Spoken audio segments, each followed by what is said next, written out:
ఈ రోజున మనం ధ్యానించబోతున్న అంశం ఏంటంటే 5 రొట్టెలు 2 చేపలండి.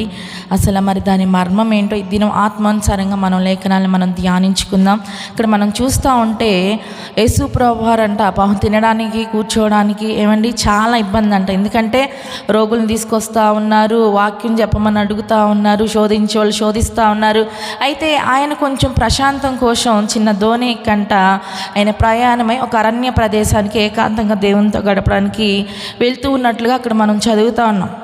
ఆయన అరణ్య ప్రదేశానికి వెళ్తా ఉన్నాడని తెలుసుకొని ఈ మనుషులు ఏం చేస్తాం, అనేక మంది అంట ఆయన కంటే ముందుగా ఆ కొండ ప్రాంతానికి చేరినట్లుగా మనం బైబిల్ గ్రంథంలో చూస్తూ ఉంటాం. అందుకే అక్కడ మనం చదువుతూ ఉంటే యేసు వారి మీద కనికరపడంట ఏం చేస్తూ ఉన్నాడంటే అనేకులను స్వస్థపరుస్తూ ఉన్నారు, అనేకులకు దేవుని మాటలను బోధిస్తూ ఉన్నారు, అనేకమైన కార్యాలు చేస్తూ ఉన్నప్పుడు ఉదయం బయలుదేరిన వెళ్ళిన మనుషులంటే సాయంత్రం పొద్దుగుకుపోతూ ఉంది.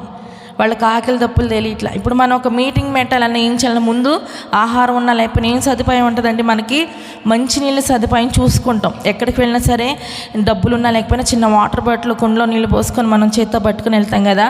మరి ఆ సమయంలో ఎంతమంది వాటర్ తీసుకెళ్లారో లేదో మనకైతే తెలియదు కానండి. ఒకవేళ తీసుకెళ్ళిన మంచినీళ్ళు కూడా దారిలో అయిపోయి ఉండొచ్చు. కొండ ప్రాంతం ఎక్కడ అంటే మాటల ఇక్కడ నుంచి సెంటర్కి నడవాలంటేనే చాలా వచ్చేస్తూ ఉంది, ఆయాసం వచ్చేస్తూ ఉంటుంది మనకి కదండి. కానీ అక్కడున్న చాలామంది అనేక మందిని అక్కడ మనం చూస్తూ ఉంటాం. ఎంతోమంది పురుషులు, ఎంతోమంది రోగులు, ఎంతోమంది చిన్నపిల్లలు, పెద్దవారంట ఆ కొండ ప్రాంతానికి అరణ్య ప్రాంతానికి చేరినప్పుడంట దేవుడు వారి కోసం సువార్త ప్రకటిస్తూ ఉన్నాడు. అయ్యా మేము ఈ సమస్యతో వచ్చాం, మేము ఈ వ్యాధితో వచ్చాం, ఈ బలహీనతో వచ్చినప్పుడు అనేక మందిని ఆయన స్వస్థపరుస్తూ ఉండగా మనం చూస్తూ ఉన్నాం. అయితే ఇప్పుడు శిష్యులు అడుగుతూ ఉన్నారు, అయ్యా మనం పొద్దుననంగా వచ్చాం, వీళ్ళేం పొద్దుననంగా వచ్చారు, నువ్వు చెప్తా ఉన్నావు, స్వస్థతలు చేస్తూ ఉన్నావు, మాకు ఆకలేస్తుంది, వీళ్ళకి ఆకలేస్తూ ఉంది, మరి ఏంటి పరిస్థితి, మరి ఏం చేద్దాం అంటే వీళ్ళు అంటా ఉన్నారు, శిష్యులు అంటా ఉన్నారు. శిష్యులు ఏమని చెప్తా ఉన్నారంటే వీళ్ళని ఈ అరణ్య ప్రాంతం నుంచి బయటికి పంపించండి, బయట ఏమైనా గ్రామాలు ఉంటే అక్కడ బస చేసి అక్కడ ఏమైనా ఆహారం దొరికితే అక్కడ తిని తృప్తి పొందుతారు, వీళ్ళని పంపించేద్దాం దేవా అని ఈ శిష్యులు యేసయ్యతో చెప్తా ఉన్నారండి. శిష్యులు యేసు ప్రభు వారితో చెప్తా ఉన్నప్పుడు దేవుడు అంటా ఉంటాడు, వీళ్ళు ఆహారం వాళ్ళు తెచ్చుకోవడం కాదు, మీరే వీళ్ళకి ఆహారం పెట్టమని దేవుడు చెప్తా ఉన్నాడు. ఆ నాటి కాలంలో ప్రజలు చూస్తూ ఉంటే యేసయ్య కోసమంట ఎంతో ప్రయాసపడి వెళ్ళారంట. ఈ రోజుల్లో నువ్వు దేవుని కోసం ఎంత ప్రయాసపడి మరి దేవుని కోసం నువ్వు ప్రయాసపడుతున్నావని దేవుడు మాట్లాడుతూ ఉన్నాడండి. ఎంతో ప్రయాసపడి దేవుడు అరణ్య ప్రదేశానికి వెళ్తూ ఉన్నాడని తెలుసుకొని కూడా అంట వాళ్ళు చాలామంది కాలినడకన దేవుడు వాళ్ళ కోసమేమి వాహనాలేం పంపించలా, గాడిదలనేం పంపించలా, గుర్రాలు ఎక్కిరండి, ఒంటెలు ఎక్కిరండి ఏం పంపించలేదండి. కాలినడకనంట ఆ ఎత్తైన పర్వతాన్ని ఎక్కడానికి దేవుని మాటలు వినడం కోసం వెళ్ళారండి. వారికున్న రోగాలు స్వస్థపరచుకోవడం కోసం యేసయ్య దగ్గరకు వెళ్ళారంట. వారి ప్రయాసని శిష్యులు గుర్తించకపోవచ్చు. వాళ్ళు అనుకుంటా ఉన్నారు, ఇంతమందికి ఆహారం ఎక్కడ తెచ్చిపెట్టాలి, ఇంతమందికి మంచినీళ్ళు ఎక్కడ తెచ్చిపెట్టాలి, ఇంతమందికి పడుకోవడానికి దుప్పట్లు, దిండ్లు ఇవన్నీ ఎలా అని వాళ్ళు లోకానుసారంగా ఆలోచిస్తూ ఉన్నారు. కానీ దేవుడు ఆత్మానుసారంగా ఆలోచిస్తూ ఉన్నాడు. ఎందుకంటే మనుషుడు రొట్టె వలన కాదు, మనుషుడు అన్నం వలన కాదు, మనుషుడు బిర్యానీ వలన కాదు, కానీ దేవుని నోట నుండి వచ్చి ప్రతి మాట వలన జీవిస్తాడని దేవుడు చెప్తా ఉన్నాడని. దేవుడంట వారి మీద కనికరపడి వారిని స్వస్థపరిచినట్లుగా మనం చూస్తాం. ఎందుకంటే ఆ శిష్యులకు తెలియకపోవచ్చు, వారు గుర్తుపెట్టకపోవచ్చు, ఆ ప్రయాసను వారు గుర్తించకలేకపోవచ్చు, కానీ దేవుడు గుర్తించిన. ఈ రోజుల్లో నువ్వు దేవుని కోసం ఎంత ఖర్చు పెడుతున్నా, దేవుని కోసం ఎంత ప్రయాసపడుతున్నా దైవజనులు గుర్తించకపోవచ్చు, సాకురాలు మేము గుర్తించకపోవచ్చు. మా కోసం ఎంత ప్రార్థన చేస్తున్నా, సంఘం కోసం నువ్వు నిలబడి ఎంత పరిచర్య చేస్తున్నా సంఘం గుర్తించకపోవచ్చు, కానీ మా పరిచర్య, మా ప్రయాస దేవుడు చూస్తూ ఉన్నాడు. మీరు సంఘం కోసం ఎంత పరిచర్య చేస్తున్నారో, సంఘం కోసం ఎంత గుప్పిళ్ళిప్పుతున్నారో మనందరినీ చూసేది ఎవరండి, దేవుడు చూస్తూ ఉన్నాడు. ఈ రోజున ఇక్కడ కూర్చున్న నిలబడిన మనమంట మనుషుల వైపు చూడకూడదండి, దేవుని వైపు మనం చూడాలి. వారు వెళ్ళింది ఎవరి కోసం, యేసయ్య కోసం వెళ్ళారు. ఆయన పెట్టే ఆహారం కోసమో తర్వాత సంగతి, అది దేవుని స్వస్థతల కోసం వెళ్ళారు, ఆయన మాటల కోసం వెళ్ళారండి. నిజంగా ఆహారం కోసం వెళ్ళిన వారైతే సాయంత్రం దాక్కుండరు. ఏయా నీ అమ్మట తిరిగి ఏదో పెడతావని వచ్చాము, ఏదో చేపలు పట్టి నీ శిష్యులతో తెప్పించి పెడతావని వచ్చాము, నువ్వు మాకు పెట్టలేదంటే అడిగేవాళ్ళని. సాయంత్రం అయిపోతుంది కూడా వాళ్ళకి తెలియట్లా. శిష్యులు గమనించారు, అయ్యా ప్రొద్దుగూకిపోతూ ఉంది, సాయంత్రం అయిపోతూ ఉంది, ఇంకెప్పుడు మరి వీళ్ళని పంపించేయమని చెప్తా ఉన్నారండి. దేవుని సన్నిధికి వచ్చిన నిన్ను దేవుడంట వట్టి చేతులతో పంపించడానికి. ఇక్కడ మేమేమి ఇవ్వలేకపోవచ్చు, ఏ పలహారాలు ఇవ్వలేకపోవచ్చు, ఏ స్వీట్లు మేము ఇవ్వలేకపోవచ్చు, మిమ్మల్ని తృప్తిపరిచేవి, మిమ్మల్ని మెప్పించేవి మేమేమి చేయలేకపోవచ్చు. కానంట వట్టి హృదయంతో వచ్చిన మిమ్మల్ని నన్నంట దేవుడు సమృద్ధిగా పంపించే దేవుడు అండి. ఇక్కడ ఖాళీ హృదయంతో కూర్చున్నామేమో, సమస్యలతో కూర్చున్నామేమో, నిందలతో నిలబడ్డామేమో. ఏమండి చేయనే వాటికి లేదంటే అబద్ధ సాక్ష్యాలు చెప్పి మన మీద నిందలేసే వాళ్ళు ఉండొచ్చు, కానీ నీ ప్రయాస, నీ నింద, నీ శోధన, నీ బాధ, నీ కన్నీరు గుర్తించేవాడు ఆయనండి. మనం అనుకుని ఉండొచ్చు, మా గృహం మేము ఎలా కట్టుకోవాలి, మా కొడుకు కోళ్ళకు శోధన, మా కూతురు అల్లుళ్ళకు శోధన, మా బిడ్డలకు భర్తలు లేరు, ఏమండి మా బిడ్డలకు ఉన్న సమస్యలు, మా బిడ్డలకి ఇంకా రకరకాల మనుషులకండి రకరకాల శోధనలు, రకరకాల ఆలోచనలు ఉంటాయి. ఇవన్నీ ఎలా సాధ్యం అంటే సాధ్యపరచగలిగిన వాడు ఆయన. ఆనాడు అంతమంది మనుషులంట కొండ ప్రాంతానికైనా సరే, ముళ్ళు కొండ అంటే ఏమన్నా దారి ఉండిద్దా అండి? ఇప్పుడంటే దారి చేస్తూ ఉన్నారు, మన గట్టి మీదలాగా ఏమి అంత మెట్లు కానీ అంత లైట్లు ఇప్పుడు వచ్చింది అది. ఏమండి ఇదివరకు అరణ్యం అని అక్కడ మనం చదువుతాను, అడవి ప్రాంతం ఎన్ని ముళ్ళు గుచ్చుకున్నాయో, దారిలో వెళ్తూ ఉంటే ఎంతమందికి చెప్పులు ఉన్నాయో లేవో. ఏమండి ఒక్కొక్కసారి మనం చూడండి, మంచి నేలలో అడుగు మనం వేయకపోతే మనకున్న చెప్పులు కూడా తెగిపోతూ ఉంటాయి, నేల సరిలేకపోతూ ఉంటాయి. ఏమండి ఎంతమందికి ఉన్న చెప్పులు తెగిపోయినాయో, ఎంతమందికి చెప్పులు లేవో, ఎంతమందికి ముళ్ళు గుచ్చుకున్నాయో, ఎదురు దెబ్బలు తగిలి, అయినా సరే యేసయ్య దగ్గరకు మేము వెళ్ళాలి. ఆయన కంటే ముందుగా ఆ ప్రాంతానికి చేరుకున్నట్లుగా స్వార్థల్లో పేర్కొన్నారండి శిష్యులు. ఈరోజు నువ్వు దేవుణ్ణి వెంబడిస్తూ ఉన్నప్పుడు ఎన్నో ముళ్ళ దెబ్బలు నీకు తగులుండొచ్చు. నీ దేవుడు నీ జీవితంలో ఏం చేశాడని ఎంతోమంది ప్రశ్నలు, ఎన్నో సవాళ్ళు నీ జీవితంలో రావచ్చు. ప్రియ దేవుని బిడ్డ, నువ్వు ఇంత పరిచయం చేసి, ఇంత సేవ చేస్తావు, నీ మందిలో ఏరయ్యా జనాలు అని సాకులుగా మాకు ఎన్నో ప్రశ్నలు రావచ్చు. కానీ ఎన్ని ఎదురు దెబ్బలు వచ్చినా, ఎన్ని ముళ్ళు మన జీవితంలో గుచ్చుకున్న, ఎంత రక్తము కారణం, ఎంత వేదన, బాధన, శోధన అనుభవించినా గురి యొద్దకు వాళ్ళు పరిగెత్తారండి. యేసయ్య దగ్గరకు వాళ్ళు వెళ్ళారు. ఆయన ఇచ్చే మాట కోసం వాళ్ళు చేరుకున్నారు. ఎన్ని ముళ్ళు గుచ్చుకున్నామో, ఎదురు దెబ్బ తగిలింది, ఇంకేమైనా నడుస్తానని వాళ్ళు అనుకోలేదండి. యోహాను సువార్తలో మనం లాస్ట్ అధ్యాయంలో మనం చదువుతూ ఉంటే యేసయ్య గురించి రాయడానికంటే ఈ భూలోకము సరిపోదంట. అన్ని అద్భుతాలు, అన్ని ఆశ్చర్యాలు, అన్ని స్వస్థతలు ఏమండి వివరించడానికి ఈ భూలోకమే సరిపోదంటండి. ఏమండి వాళ్ళు మనం చూస్తూ ఉంటే, అరణ్య ప్రాంతానికి చేరినప్పుడు మనం చూస్తూ ఉంటే ఎన్ని ఇబ్బందులు వారు ఒక్కొక్కరు ఎదుర్కొని ఉండొచ్చు. ఒకవేళ వారికి చంటి బిడ్డలు ఉంటే నాన్న ఆకలి, అమ్మ ఆకలి అని ఉండొచ్చు. ఏమండి అయినప్పటికీ అవి ఏమి పట్టించుకోకుండా యేసయ్య దగ్గరకు చేరారంట. మనం మార్కు సువార్తలోకి వద్దామండి, మరలా ఆ అంశాన్ని మనం ధ్యానించుకుందాం. మార్కు సువార్త 6వ అధ్యాయంలోకి వస్తే 38, 39 వచ్చిన యేసు ప్రభువారు ఏమంటున్నారో మనం చూద్దాం. మార్కు సువార్త 6వ అధ్యాయము 38, 39.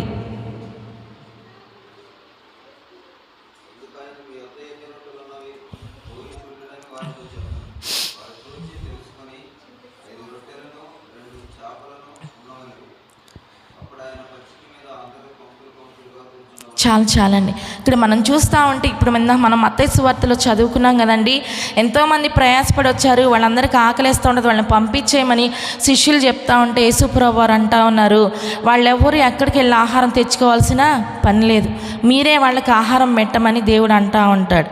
అంటూ ఉన్నప్పుడు అయ్యా వీళ్ళకి కావాల్సిన రొట్టెల్ని మేమెక్కడ తీసుకురాము, ఇంత పిండిని మేమెక్కడ సమకూర్చము, ఇన్ని చేపల్ని మేమెక్కడ తీసుకురాము, ఇంత మంచినీళ్ళు ఎక్కడ తీసుకురామని వాళ్ళ మనసులో సందేహాలు ఉండొచ్చు అండి. ఏమండి ఎన్నో ప్రశ్నలు వారి మనసులో బయలుదేరచ్చు. కానీ దేవుడు అంటా ఉన్నాడు, మీరు వెళ్ళి వెతకండి, ఈ జనాల్లో ఏమైనా ఆహారం దొరుకుతూ ఉంటుందేమో, మీరు వెళ్ళి తీసుకురమ్మని దేవుడు వాళ్ళని పంపిస్తూ ఉంటేనంట 5 రొట్టెలు 2 చేపలు వారికి అంటబడినాయి అంట. ఏమండి 5 రొట్టెలు 2 చేపలు దొరికినాయి అంట. మరలా యోహాను సువార్తలోకి వద్దామమ్మ. 6వ అధ్యాయము 9, 11 వచ్చిన ఒకసారి మనం చదువు. యోహాను సువార్త 6వ అధ్యాయము 9, 11, 9వ వచనం 11వ వచనం చదవమ్మా.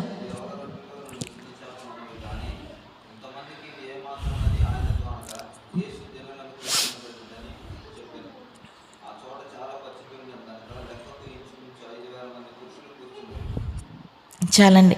మనం చూస్తూ ఉంటే దేవుడు మరి చెప్తా ఉన్నాడు కదా, పోయి ఈ మనుషుల్లో ఎవరికైనా ఎవరి దగ్గర ఏమైనా దొరికిద్దేమో మీరు ప్రయత్నం చేసిరండి. ఎందుకంటే దేవుడు తెలుసు, వట్టి నీళ్ళనే ద్రాక్షరసంగా మార్చిన శక్తి ఆయనకుంది.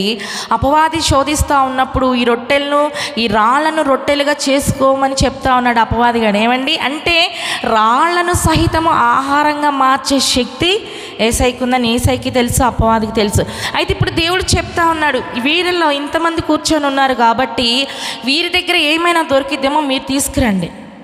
అంటే అంత వేల మందిలో వీరు వెళ్తూ ఉన్నారు, మీ దగ్గర ఏమైనా ఉందా, మీ దగ్గర ఏమైనా ఉందా, మీ దగ్గర ఏమైనా ఉందని అడుగుతూ ఉంటే ఒకవేళ ఉంచుకొని కూడా దాచుకొని ఉండొచ్చు చాలామంది. కానీ ఒక చిన్నవాడు ముందుకొచ్చంట, ఏమండి నా దగ్గర 5 రొట్టెలు 2 చేపలు ఉన్నాయని శిష్యుల చేతిలో పెడితే ఆ శిష్యులు తీసుకొచ్చి యేసయ్య చేతిలో పెట్టారంటండి. ఈ రోజున మనం చూస్తూ ఉంటే దేవునికి ఇచ్చే విషయంలో చాలా బిగబట్టేసేవారు ఉంటా ఉన్నారండి.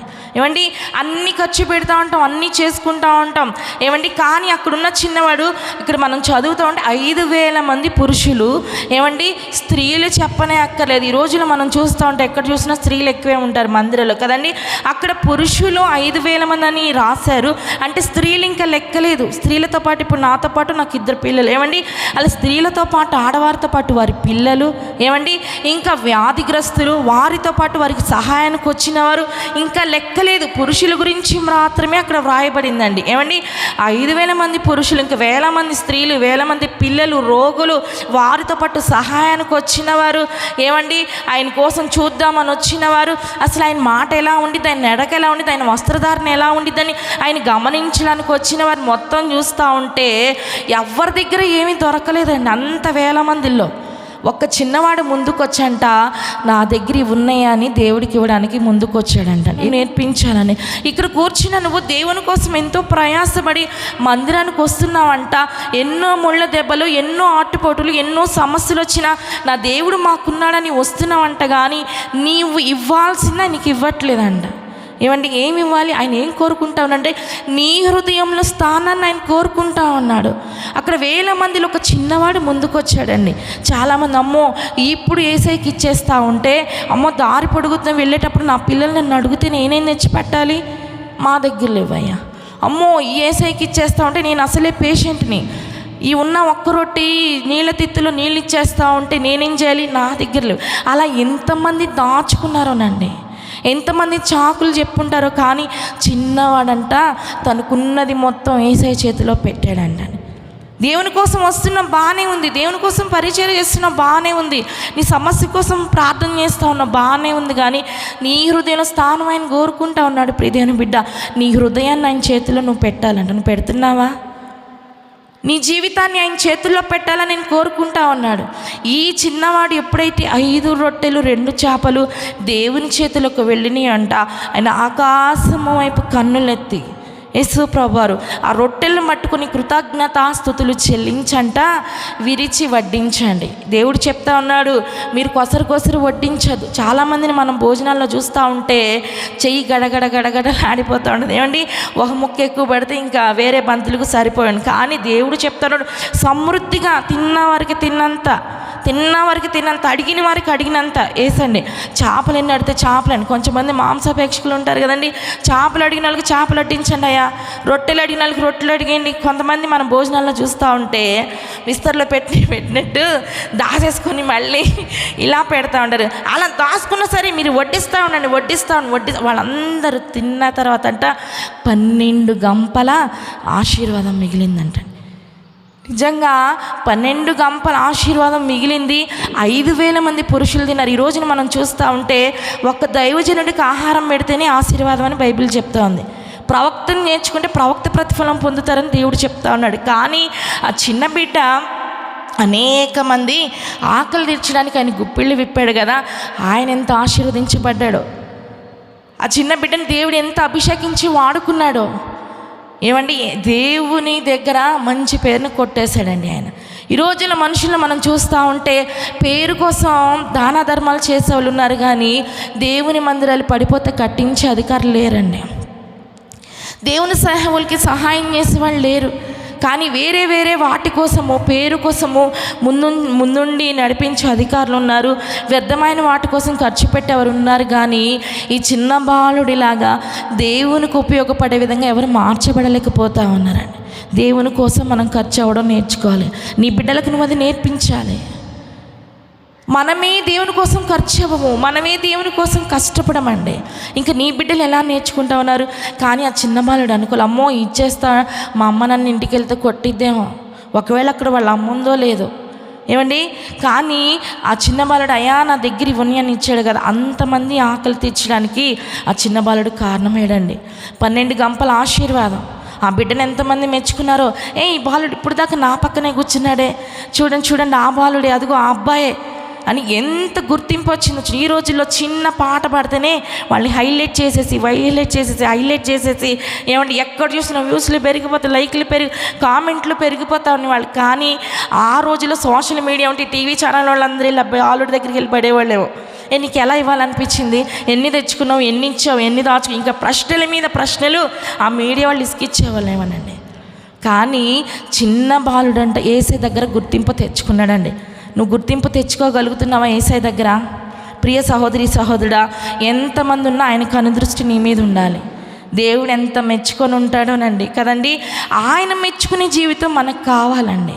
ఈ రోజుల్లో మనుషులు ఎలా బ్రతుకుతూ ఉన్నారంటే, మనుషులకి తగినట్లుగా జీవిస్తూ ఉన్నారు, సాగులకు తగినట్లుగా జీవిస్తూ ఉన్నారు, భర్తకు తగినట్లుగా భార్య జీవిస్తూ ఉంది, తల్లిదండ్రులకు తగినట్లుగా తల్లిదండ్రుల దగ్గర మంచి పేరు, అమ్మో మా బిడ్డలు ఎంత మంచివాళ్ళు అని తల్లిదండ్రుల దగ్గర తగినట్లుగా జీవిస్తూ ఉన్నారు. కానీ దేవునికి తగినట్లుగా నడుచుకోలేకపోతూ ఉన్నారండి. అలాంటి బిడ్డలుగానే ఉన్న 12 గంపల ఆశీర్వాదం, ఏమండి ఆ 12 గంపల ఆశీర్వాదం, అంత ఆశీర్వాదం నీ జీవితంలో నీ కుటుంబంలో రావాలంటే ముందు నువ్వు యేసయ్య చేతిలో నీ హృదయాన్ని పెట్టాలి, యేసయ్య చేతిలో నీ బిడ్డల జీవితాన్ని పెట్టాలి, యేసయ్య చేతిలో నీ భవిష్యత్తు పెట్టాలి, యేసయ్య చేతిలో నీ భర్త భవిష్యత్తు పెట్టాలి. ఎంతసేపు మేము అలాంటి వాళ్ళం, మేము ఇలాంటి వాళ్ళం, మా బిడ్డలు అలా, మా బిడ్డలు ఇలా.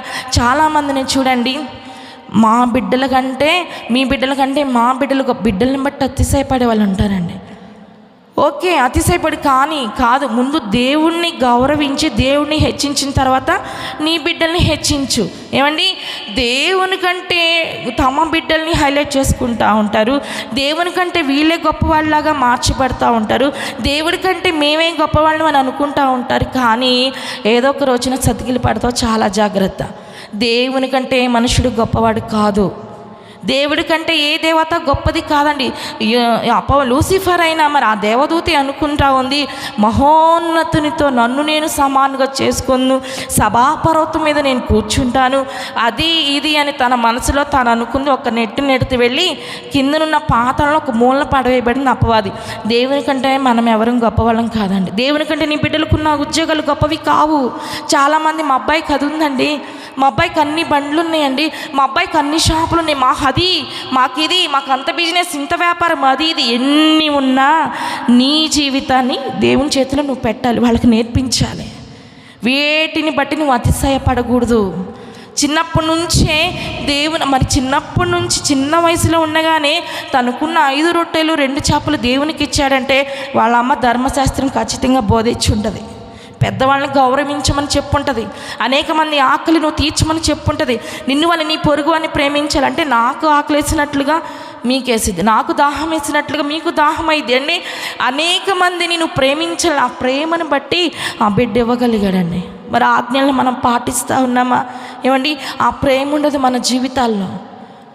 ఏమండి, ఆ ప్రేమ ఉండదు. ఎంతసేపు మనం బాగుపడితే చాలని. కానీ ఆ చిన్న బిడ్డ అండి అనేకులకు మాదిరికరంగా ఉన్నాయి. ఈరోజు ఇక్కడ కూర్చున్న మన జీవితాలకు, మన కుటుంబాలకు దేవుడి దినాన మాదిరికరంగా ఉంచాడు. అనేక మంది, వేల మంది ఆయన్ని వెంబడించారంట. ఆయన వెంబడించేవారుగా నువ్వు ఉంటా ఉన్నావా? ఆయన స్తుతించేవారుగా నువ్వు ఉంటా ఉన్నావు? ప్రియ దేవుని బిడ్డ, వెళ్ళిన వారు వెళ్ళినట్టు ఉండకుండా ఆయన చెప్పిన వాక్యాన్ని వారి హృదయంలో చేర్చుకుంటా ఉన్నారు. మనం 1 గంట సేపు మందిరంలో కూర్చోడానికి మనకి ఆపసోపాలు వచ్చేస్తూ ఉంటాయి. ప్రొద్దున వెళ్ళిన వారు, ఏమండి, ఏం కార్లో, ఏసీ కార్లో వెళ్ళిన వాళ్ళు కూర్చోాలా, బైకుల మీద ఏం తీసుకెళ్ళి వాళ్ళని దింపలేదు. ఖాళీ నడకన వెళ్ళి ఆ చెట్ల కింద అక్కడక్కడ ముళ్ళల్లో చెప్పులు వేసుకొని కూర్చొని, వాళ్ళు తెచ్చుకున్న టవల్స్ వేసుకొని కూర్చొని, ఏమండి, ఆయన చెప్తున్న మాటలు వింటూ ఉన్నారు. వాళ్ళకు దప్పిక తెలియలేదు. 1 గంట లేట్ అయితే, 5 నిమిషాలు లేట్ అయితే మనకు ఆకలి ఏమండి ఎక్కడ లేనివని గుర్తొచ్చేస్తాడు. అమ్మో నా పని ఎప్పుడైతే వీళ్ళు ఇంకా చర్చి వదలలేదు, 5 నిమిషాలు ఎక్కువ టైం తినేసారు వీళ్ళు సాకులు ఏమండి. కానీ దేవుని సన్నిధికి వచ్చిన మనమంట తృప్తి తీర ఆహారాన్ని మనం భుజించాలి. వాక్యం సగం అయినాక వస్తే ఆ వాక్యం ఏమర్థమైద్దండి? అంత అర్థం అయిపోగా అమ్మగారు ఎలా చెప్పింది, అయ్యగారు ఎలా చెప్పిందని ఒక లైక్ ఒక కామెంట్ ఇచ్చి వెళ్తారు. ఏమండి, వాక్యము తృప్తి తీరాని హృదయంలోకి రావాలంటే ఆయన కంటే ముందు వాళ్ళు ఆ ప్రదేశానికి చేరారని బైబిల్ చెప్తా ఉంది. దేవుని వాక్యం టయానికి, పాటల టయానికి రాలేకపోయినా ఆరాధన టయానికి, వాక్యం టయానికైనా నువ్వు రావాలి. ఆ వాక్యం ఏంటంటే మన ఆత్మలకు ఆహారం. ఈరోజు సండే వచ్చింది, చికెన్ తినేవాళ్ళు, అది తినేవాళ్ళు, ఇది తినేవాళ్ళు, ఎవరింట్లో సాధ్యమైనంత వరకు కాడ నుంచి గుమాయిస్తా కొడుతూ ఉంటుంది. నీ శరీరానికి అది, మరి ఆత్మకి ఆహారం దేవుని సన్నిధిలో ఉండే వాక్యము. నీ ఆత్మకు ఆ ఆహారం కావాలి. చాలామందిని మనం చూస్తూ ఉంటే మందిరాలకు వెళ్ళే అలవాటు ఉండట్లేదండి. పేరుకు మాత్రం క్రిస్టియన్స్. ఏమండి, నీ ఆత్మలకు ఆహారం కావాలి. ఎందుకో తెలుసా? నీ ఆత్మలకు ఆహారము రేపు ఒకానొక రోజు ఉందండి మన కోసం.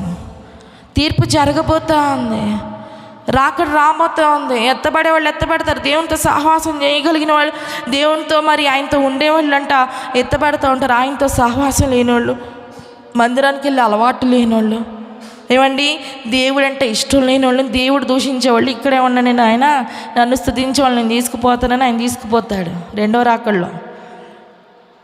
తర్వాత తీర్పంతా జరిగిన తర్వాత నువ్వు మందిరానికి వెళ్ళావా? మీ ఊర్లో ఇన్ని మందిరాలు ఉన్నాయి, మీ బజార్లో 2 మందిరాలు ఉన్నాయి. ఏ మందిరానికి వెళ్ళావు? ఏ సావుకుడు నీకు చెప్పాడు? మరి ఆ సావుకుడు పలాని వారం ఈ వాక్యం చెప్పాడని ఆ గ్రంథం తీస్తాడు ఆయన.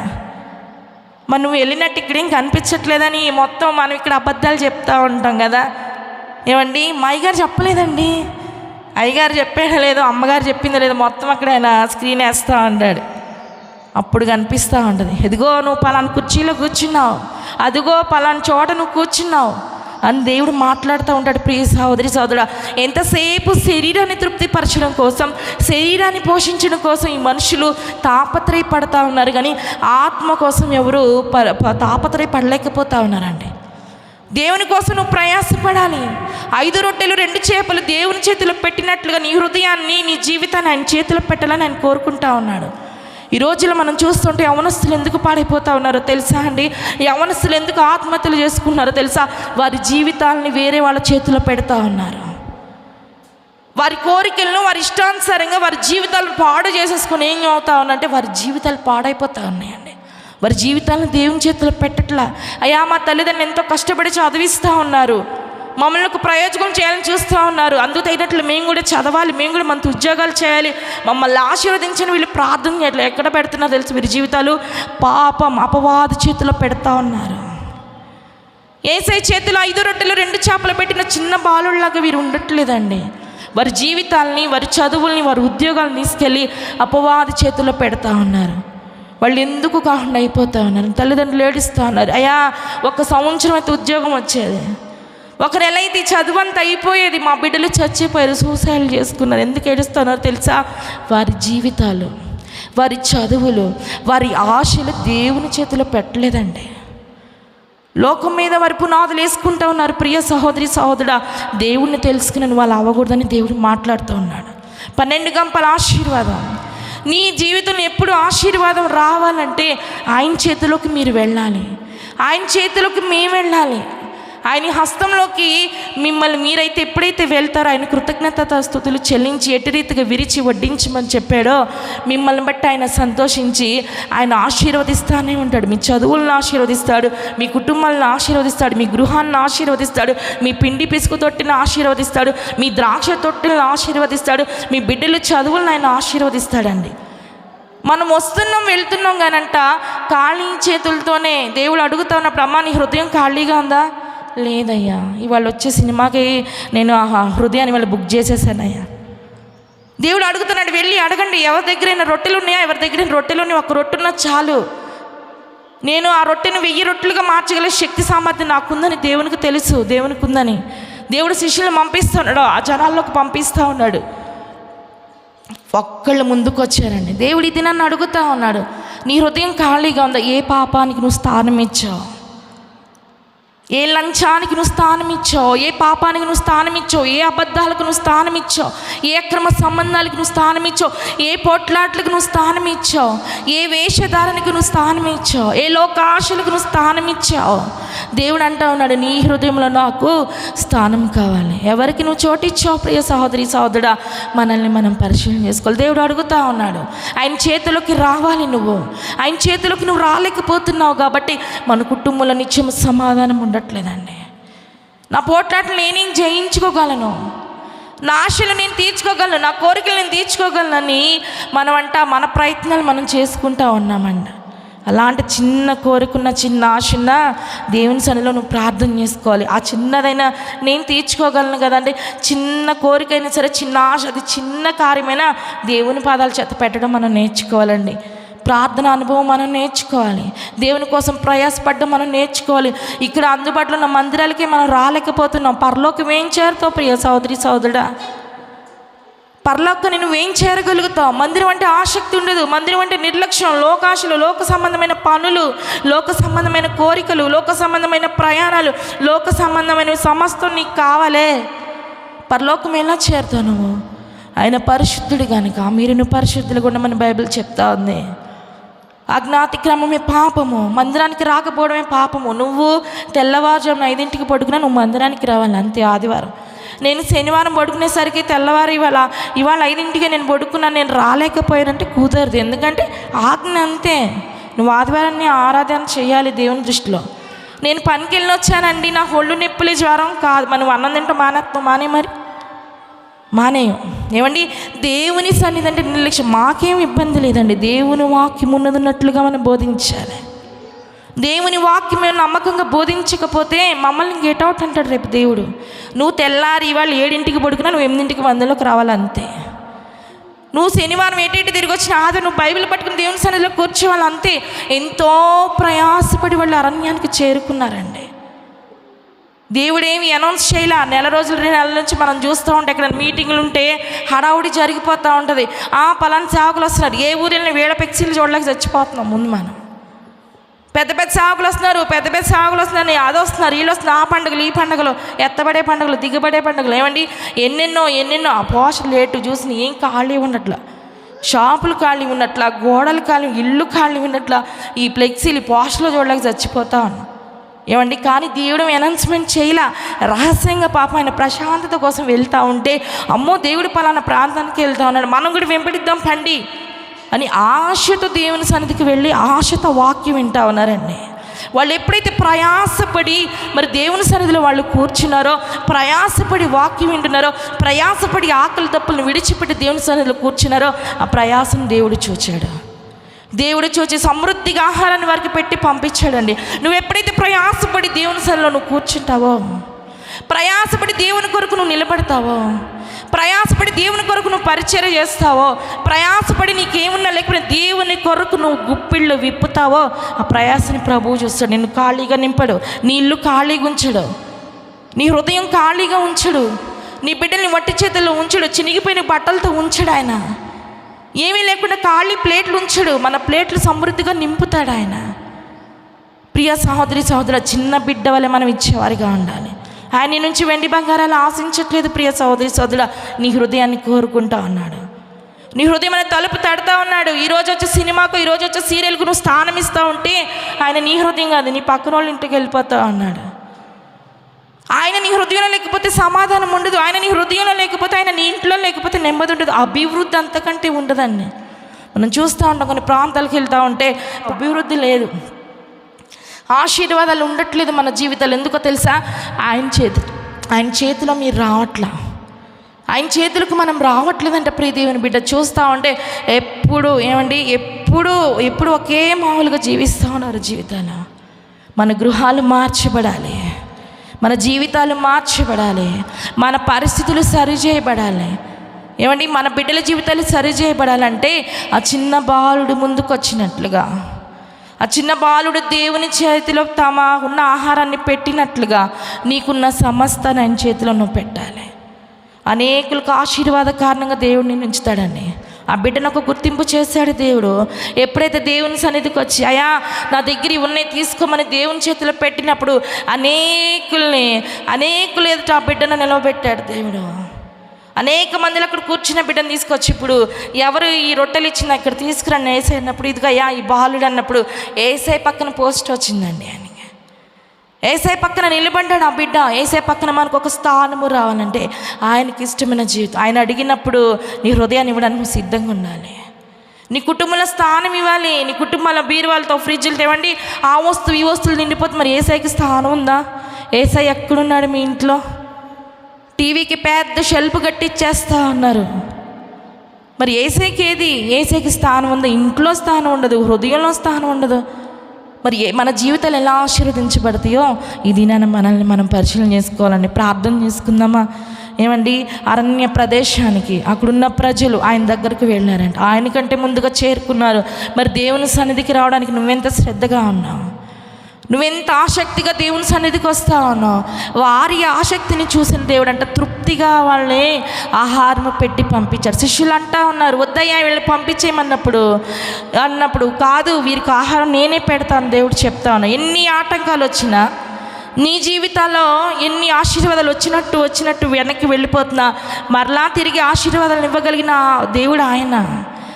నీ దురదృష్టాన్ని అదృష్టంగా మార్చగల శక్తిమంతుడు ఆయన. ప్రియ సహోదరి సహోదరుడా, చిన్న బిడ్డ వాళ్ళు ఎప్పుడైతే నువ్వు ఆయన సన్నిధికి వస్తావో, చిన్న బిడ్డ వాళ్ళు ఆయన అడిగినప్పుడు నీ హృదయాన్ని ఇవ్వడానికి నువ్వు సిద్ధంగా ఉన్నావో, నీ గృహంలో ఆయనకి స్థానం ఇవ్వడానికి నువ్వు సిద్ధంగా ఉన్నావో, నీ బిడ్డల జీవితాన్ని, నీ జీవితాన్ని, నీ భర్త జీవితాన్ని, నీ తల్లిదండ్రులు, నీ భార్య భర్తల జీవితాన్ని ఎప్పుడైతే ఆయన చేతులు పెట్టడానికి మీరు సిద్ధంగా ఉన్నారో ఆయన ఆశీర్వదించడానికి సిద్ధంగా ఉన్నాడు. ప్రియ దేవుని బిడ్డ, మీరు ప్రార్థన చేసుకుందాం.